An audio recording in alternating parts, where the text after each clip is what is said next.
그렇죠. 사실 자기 집이 아닌 거죠. 하우스포가 된 거죠. 은행에 이자 내는 상황이 돼버린 거죠. 자산 관리 좀 냉정하게 판단하셔야 될 것 그럼 이제 같습니다. 집도 잃고 네. 그 다음에 빚은 빚대로 있고 그럼 이건 한 1, 2년 더 걸리겠네.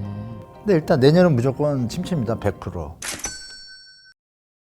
자, 오늘보다 여유로워질 당신의 내일을 응원합니다. 함께 배우고 함께 부자 되는 미경 언니의 경제과의 시간이 돌아왔습니다. 집값 폭락, 슈퍼 인플레이션, 고금리, 고환율 이 등등의 악재가 겹치면서 2022년 부동산 시장은 정말 최악이었는데 내년은 최악은 면할 수 있는 건지 아니면 더 어려워지는 건지 연세대학교 경영대학원 금융부동산학과 교수이자 부동산 전문가 한문도 교수님 모시고 얘기 나눠보겠습니다. 안녕하세요. 네, 안녕하세요. 네, 오랜만에 오셨습니다. 네, 네. 부동산 시장이 시장만 최악이 아니라 여기에 속해 있는 개인들은 정말 고통을 겪고 있잖아요, 요즘에. 그죠? 2022년 안 좋았다 하는데 교수님 왜 부동산 시장을 여태까지 십수년을 겪었을 거 아니에요? 네, 네, 네. 몇십 년을. 네. 그 중에 2022년은 랭킹하는 어느 정도 힘들었던 거예요? 영끌하신 분들 지금 말씀하신 것처럼 네네. 뭐 영끌하신 분들은 거의 멘붕 상태실 거고 영끌하신 분 중에 이제 뭐 자기 자본 갖고 하신 분들은 문제가 없지만 네네. 이제 레버리지를 쓰신 2030 세대 분들 이분들이 지금 타격이 제일 클 것 같고요. 네. 4050들은 영끌을 하긴 했는데 레버리지를 많이 썼어도 좀 부담이 가능하다고 판단했으니까 들어갔거든요. 근데 그분들은 이제 영끌보다는 덜 어렵습니다. 영끌 세대들은 거의 뭐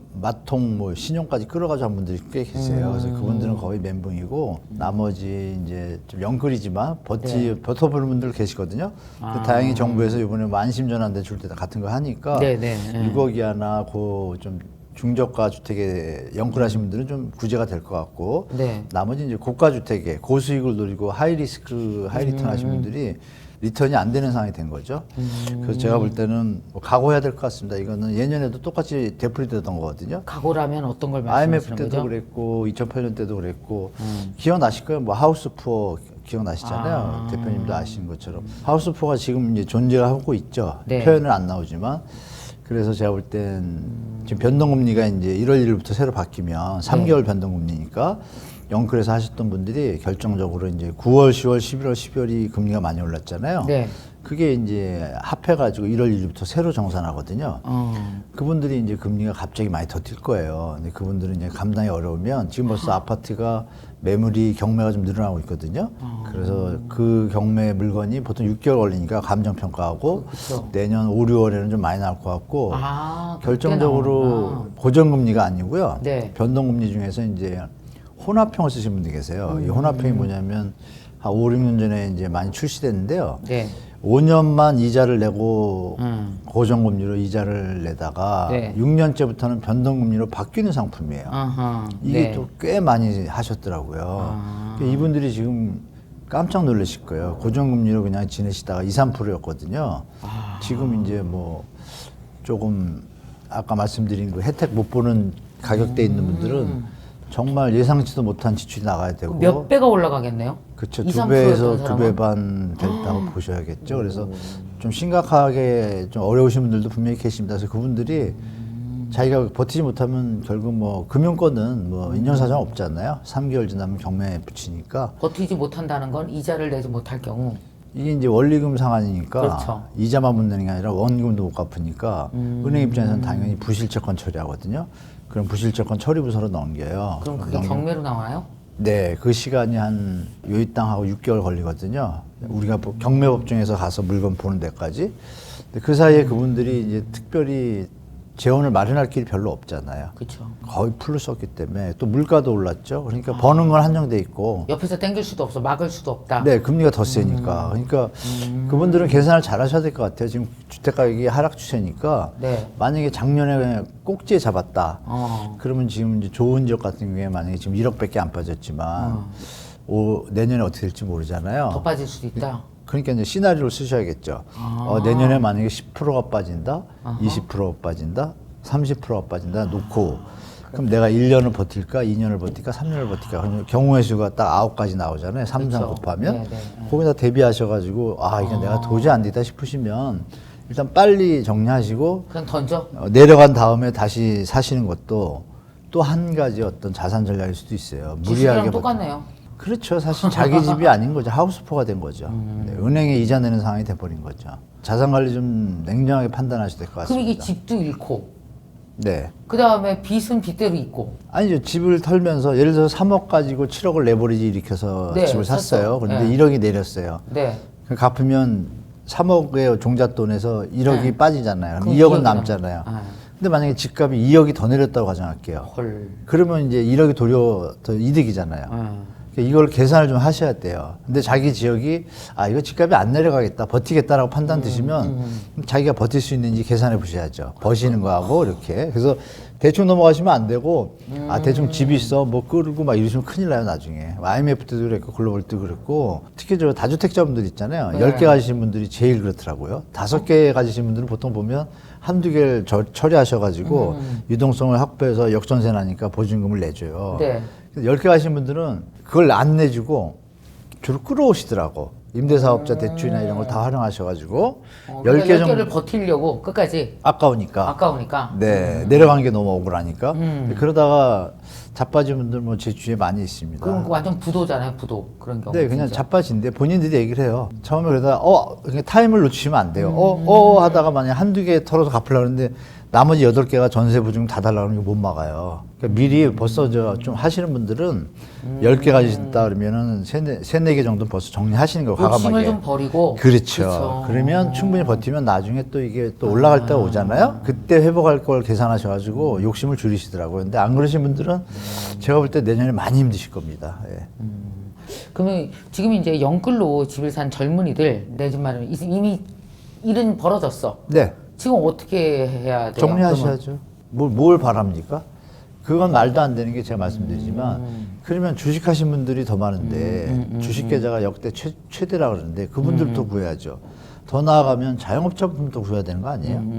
말이 안 맞습니다. 이거는 주택 가격을 떠받치려는 세력들이 없는 한 그 얘기는 하면 안 되죠. 상식적이지 않습니까? 그쵸. 다만 우리가 인지상정, 공익적인 면에서 풀로 배팅을 했는데 그분들의 어떤 우리가 자금 조달 계획서를 냈잖아요. 예전에 살 때. 맞아요. 자금 조달 계획서를 보면 뭐 여러 가지 형태가 있을 텐데 뭐 임대 끼고 사고 이런 분들은 구제할 가치도 없고 네. 배팅한 거니까 제가 볼 때 이제 본인들이 실거주로 들어가면서 애기들 뭐 방을 얻고 싶어 가지고 진짜 25평짜리 풀로 해서 들어갔다 이거 비쌀 때. 근데 지금 금리가 확 오르니까 못 버티잖아요. 네. 근데 이분들은 투기 의사가 없는 거예요. 그냥 거기서 애기들 다 클 때까지 10년, 15년 살 생각이 있던 거잖아요.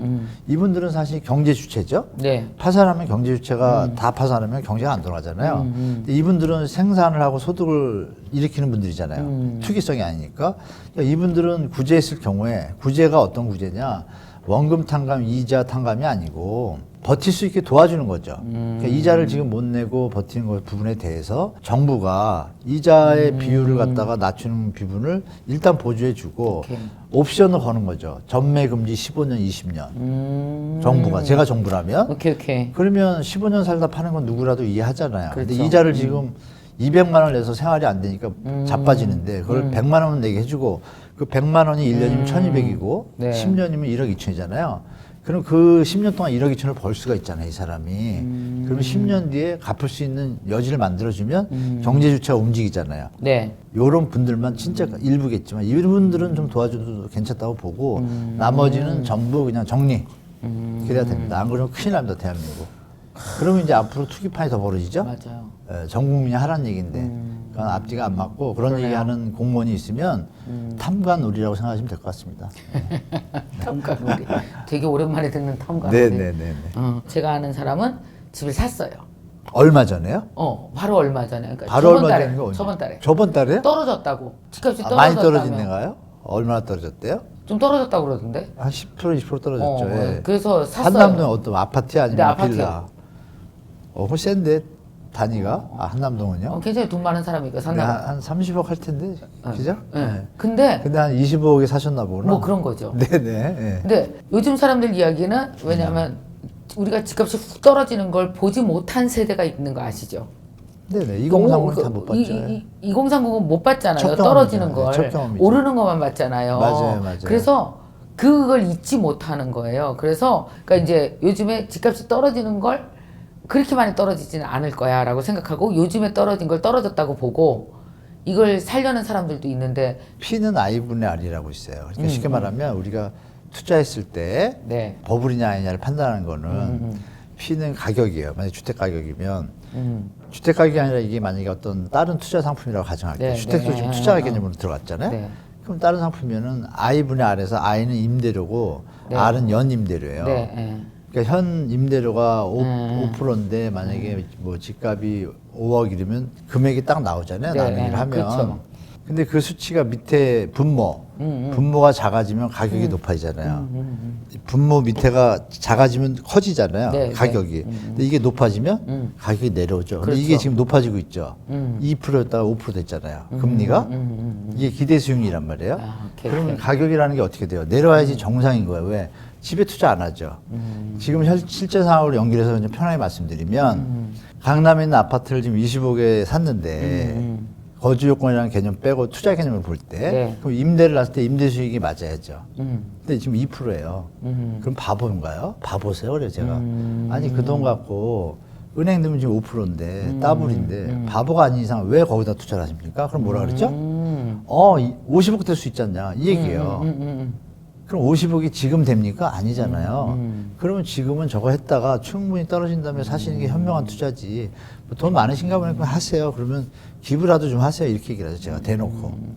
집이 충분히 떨어졌다고 보기 어렵고 전혀 어렵죠. 그리고 거기다 금리도 꽤 높은 이 상황에서는 집을 매수하는 행위는 호갱이죠. 네. 완전 호갱이죠. 의외로 요즘에 떨어져서 집 사야 되는 거 아니야 이렇게 말하는 사람이 있다니까요. 말은 하는데 안 사죠. 지는 말하고 남은 못 사게 하죠. 예. 지는 떨어진 데 왜? 주로 갭 투자분들이나 영끌 하신 분들은 사야 돼 떨어질 때 옆에 얘기를 해줘야 돼. 왜? 그래야 자기 거 팔아먹잖아요. 자기 물린 깊은 거. 뜻이. 유튜브에서도 그런 분들 입장에서는 그런 얕은 뜻이. 그런 아주 고루하고 그런 깊은 뜻이 있죠 또. 그렇구나. 그런 분들은 그럴 수밖에 없어요. 그러나 이제 잘 보세요. 대한민국에 2,200만 가구가 있는데 네. 그 중에 1,100만이 1주택자고 950만이 무주택자예요. 네. 합하면 2천만이죠. 한 200 몇십만이 다주택자예요. 그분들 투자하신 분들. 근데 그러면 1주택자분 중에 반에서 60%는 자녀가 있어요. 네. 그럼 내가 집이 하나 있고 자녀가 둘이면 내가 5억 그러면 자녀들한테 5억씩 더 배팅해야 되죠. 손해예요, 이득이에요. 손해잖아요. 집값이 안정되면 네. 부담이 덜 하잖아요. 그럼 국민 전체를 볼 때 70% 이상이 집값이 안정된 걸 좋아하고 떨어지는 걸 좋아하는데 지금 상황이 정상인가요? 이거는 자본주의 시대에 저금리라는 그 좋은 기회가 왔기 때문에 그때. 벌어진 한 판의 판이에요. 그건 다 알잖아요. 그쵸. 근데 공부하신 분들은 잘 아시고 공부 못하신 분들은 정신 없으실 거예요. 공부를 안 하시거나 바쁘신 분들은 난 열심히 돈을 벌었는데 이게 뭐야 막 박탈감 느끼잖아요. 그러면 이 세상이 밝고 정의롭게 되려면 어디로 가야 돼요? 정상으로 가야죠. 그쵸. 그 속에서 뭐 지금 말씀하신 것처럼 떨어진 거 사고 또 올라가. 그 사람들 속을 좀 점점점입니다. 그렇군요. 요즘에 진짜 월세로 많이 돌아서고 있다면서요? 네네네. 거의 다 월세. 만약에 신혼부부야. 전세가 남아돌죠. 예. 신혼부부야. 그럼 네. 어떻게 해야 될까요? 월세나 전세나 계산할 때 월세가 낫지 않나요? 외형에 치우쳐가지고 오버해서 레버리지 일으켜서 사는 거 능력이 될 때는 가능하지만 전세가 다 자기 돈이 아니잖아요. 또 금리가 높으니까 그 돈을 전세도 어디다 넣어놓는 게 낫죠. 당연하죠. 진짜 샵한 분들은 이 얘기를 드리면 되겠구나. 간단합니다. 네. 어느 변호사분이 계세요. 젊은. 그분이 작년에 네. 집을 파시고 강남에 있는 집을 파시고 월세를 사십니다. 네. 완전히 하이 투자자죠. 월세가 싼 걸 알았으니까 2% 3%밖에 안 되니까 오케이. 전세 대출 받을 일도 없어. 왜? 금리가 오를 걸 알았으니까. 그러면 여러분들이 아실 게 금리하고 물가 요거는 공부를 하셔야 된다는 얘기죠. 그 변호사가 뭐 법 공부만 했지 그거 했겠어요? 경영공부 할 시간이 있겠어요? 40분 하고 젊어요. 근데 어디서 조금 뭐 열심히 조금 공부했으면 알 거 아니에요. 금리가 내려가면 아주 기본이에요, 사실은. 근데 이거를 자꾸 언론이나 이런 데서 그런 건 얘기를 안 해주고 집값이 오른다, 공급 부족이다 이런 이상한 변수를 갖다 두니까 그 속에서 작전 세력들은 치고 빠지고 하고 그 안에 보면은 흐름을 보면 좀 그래요. 그래서 주의해야 될 것과 무엇이 옳은 정보인지를 스스로 잘 판단하고 네, 맞습니다. 이렇게 받아들여야 될 것 같습니다. 월세냐 전세냐 했을 때는 어차피 지금 한 얼마가는 그냥 월세로 네. 지내는 게. 근데 월세는 그거 왜 네. 2%예요? 월세는 안 올라요? 올랐습니다. 지금 좀 올랐습니다. 말씀 주신 금리를 대로 따라갈 거 아니에요. 균형을 맞추게 되니까 그러니까. 시장은 항상 이제 네네네. 균형을 맞추는데 그럼 소비자 입장에서 전세 대출이 지금 6% 7%까지 갔거든요. 네. 근데 월세가 2, 3%였단 말이에요. 그러니까 따라가겠죠. 월세로 넘어갔단 말이에요. 네, 네. 월세로 넘어가는데 그럼 물건이 월세가 있어야 되잖아요. 그렇죠. 월세가 있어야 되는데 있는 거예요, 또 실제로. 어떻게 하느냐? 주인 입장에서 이거 전세가 안 나가면 나는 전세가 뭐 이득이 없잖아요.